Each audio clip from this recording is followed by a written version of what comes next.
ఎం రాఘవాచారి, పాలమూరు అధ్యయన వేదిక. ఇటీవలనే పట్టణ స్థానిక సంస్థల ఎన్నికలు అంటే మున్సిపాలిటీల ఎన్నికలు, కార్పొరేషన్ల ఎన్నికలు ముగిసి కొత్త నాయకత్వాలు ప్రమాణాలు చేసి నిలబడతా ఉన్నాయి. మహబూబ్ నగర్ జిల్లాలో, ఉమ్మడి మహబూబ్ నగర్ జిల్లాలో 21, 22 మున్సిపాలిటీలు ఉన్నాయి. కానీ 5 జిల్లాల పరిధినే మహబూబ్నగర్కు చూసుకొని 18 మున్సిపాలిటీలు ఉన్నట్టుగా పత్రికలు రాస్తున్నాయి, మీడియా మాట్లాడుతున్నది. ఉమ్మడి మహబూబ్నగర్ అంటే 18 అంటున్నారు. మరి షాద్నగర్ని ఎక్కడ పెడతారు, కొడంగల్ని ఎక్కడ పెడతారు, ఆమన్గల్ని ఎక్కడ పెడతారు? ఇటువంటి వాటికి ఏమీ ఇది లేదు. ఇంకా ఎన్నికలు జరగని మున్సిపాలిటీలు ఉన్నాయి, అచ్చంపేట కానీ జడ్చర్ల కానీ. అట్లా చూసినప్పుడు ఒక 25 దాకా ఉమ్మడి మహబూబ్నగర్ జిల్లాలో మున్సిపాలిటీలు, కార్పొరేషన్ మహబూబ్నగర్ కలిసి ఉన్నాయి. అయితే ఈ మున్సిపాలిటీలను రూపొందించడం అనేది సమీప గ్రామాలను కలిపి ఒక జనాభాను తీసుకొని మున్సిపాలిటీ చేసిండ్రు. ఈ మున్సిపాలిటీలు రూపొందించడం వెనుక ఉండే రాజకీయ ప్రయోజనం ఏమిటి, సామాజిక ప్రయోజనం ఏమిటి, ఆర్థిక ప్రయోజనం ఏమిటి అనేది చూసినప్పుడు చాలా సింపుల్గా అర్థమవుతున్నది ఏమిటంటే, పట్టణ నాగరికతలోకి మారని గ్రామ నాగరికతను పట్టణ నాగరికతగా మార్చదలుచుకున్నట్టు మనకు కనబడుతుంది. ప్రపంచానికి మా నగర జీవితం పెరిగింది, ఇంకా భారతదేశంలో గ్రామీణ జీవితమే చాలా ఎక్కువ ఉంది అని కాకుండా పట్టణ జీవితంలోకి ఇది మారింది, విద్యావంతమైన జీవితంలోకి మారింది. మేము చాలా ప్రమాణాలు సాధించినామని ప్రపంచానికి చాటుకోవడానికి భారత పాలకులు, రాష్ట్రాల పాలకులు ఇట్లాంటి ఒక ఫ్రేమ్వర్క్ను తీసుకొచ్చినరేమో అని నాకు అనిపిస్తున్నది. సరే, ఏమైనా వాళ్ళు విధానకర్తలుగా వాళ్ళ చేతిలో అధికారం ఉంది కనుక వాళ్ళ లోపల పనిచేసే బ్యూరోక్రసీ కూడా, హై బ్యూరోక్రసీ కూడా ప్రజా జీవితంతో సంబంధం లేకుండా నగర జీవితాన్ని ప్రదర్శించడానికి పూనుకున్నది కనుక ఇటువంటి మున్సిపాలిటీలన్నీ రూపొందినాయి. ఈ రూపొందిన మున్సిపాలిటీలలో డివిజన్లు అంటే కార్పొరేటర్స్ ఎన్నికవుతారు, డివిజన్లుగా విభజిస్తున్నారు. అది 10-12 డివిజన్ల నుంచి 60 డివిజన్ల దాకా మున్సిపాలిటీలలో ఉన్నాయి. అయితే ఇక్కడ అంతా కూడా మౌలిక వనరుల, మౌలిక సౌకర్యాల కోసం ఈ పట్టణాలలో ఉన్న ప్రజాస్వామికవాదులు, విద్యావంతులు పెద్ద ఎత్తునే ప్రశ్నించవలసినటువంటి అవసరం ఉంది. నగరంలో రాకపోకల సౌకర్యాలు, నగరానికి రాకపోకల సౌకర్యాలు, నగరంలో డ్రైనేజీ సౌకర్యాలు, ముఖ్యంగా అన్ని పట్టణాలకు డ్రైనేజీ సౌకర్యం కల్పించగలిగే స్థితిలో భారత ఆర్థిక వ్యవస్థ ఉన్నదా? తెలంగాణ రాష్ట్ర ప్రభుత్వం ఉన్నదా?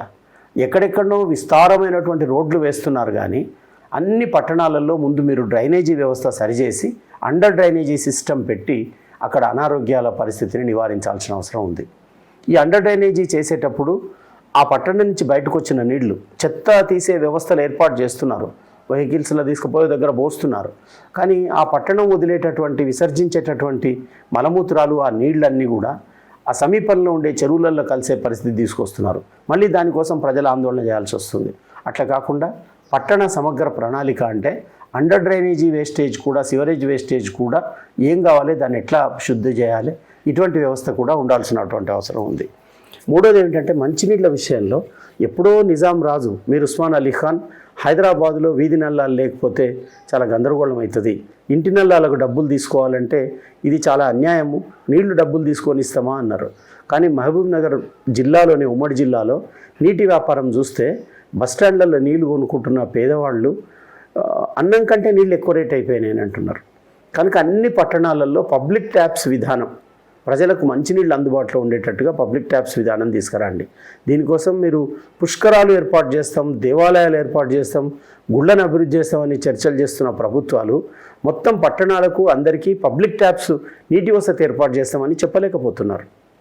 పుష్కరాల దగ్గర కట్టిస్తే లక్షల మంది, కోట్ల మంది అక్కడ స్నానాలు చేస్తే నదులు పాడైపోతున్నాయి. ఆ నదుల నీళ్లు మనం పట్టణాలకు తీసుకొస్తున్నాం. ఇది మత సంస్థలు, భక్తులు అందరూ ఆలోచించవలసిన విషయం. ఇది బకెట్తో నీళ్లు తెచ్చుకొని ఇంట్లో, ఇప్పుడు ఇళ్లల్లో రోజు వస్తున్నాయి కృష్ణ నీళ్ళే, లేకపోతే గోదావరి నీళ్ళే, మళ్ళీ అక్కడ పోయి స్నానం చేసి దాన్ని కాలుష్యం చేయడం దాకా పోతున్నారు. కనుక మొత్తం ఒక నాగరికమైన పట్టణాలు, నాగరికమైన ప్రజా జీవితము, ఒక వెనుకబాటుతనం లేనటువంటి ప్రజా జీవితము, విద్యకు, ఆరోగ్యానికి తమ జీవితాన్ని అభివృద్ధి పరచుకునేటటువంటి చైతన్యవంతమైన ప్రజా జీవితం పట్టణ నాగరికత ద్వారా జరగాలి. ఈ పట్టణాల ద్వారా గ్రామాలకు ఆధునికమైన చైతన్యం అందాలి. అట్లా పట్టణాలను తీర్చిదిద్దవలసిన అవసరం ఉంటుంది.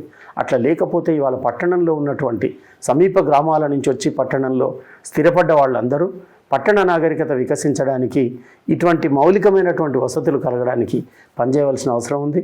ఇవాళ బహుశా మొదటిసారి మున్సిపాలిటీలలో బీసీల నుంచి కొద్దిమంది ప్రతినిధులు ముందుకొచ్చిండ్రు. డిప్యూటీ చైర్మన్లుగా డిప్యూటీలుగా ఉన్నటువంటి వాళ్ళు ఓసీ కమ్యూనిటీనే ఎక్కువ నెంబర్ ఉన్నది.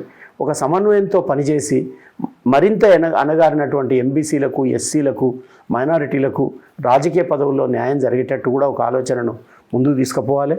ఈ మున్సిపాలిటీలు, కొత్త మున్సిపాలిటీలన్నీ దోపిడీ కేంద్రాలుగా కాకుండా ఒక ప్రజాస్వామ్యాన్ని వ్యాప్తి చేసే కేంద్రాలుగా మారడానికి పనిచేయాలని ప్రభుత్వం కూడా ఆ దిశగా ఆలోచించాలని డిమాండ్ చేస్తుంది.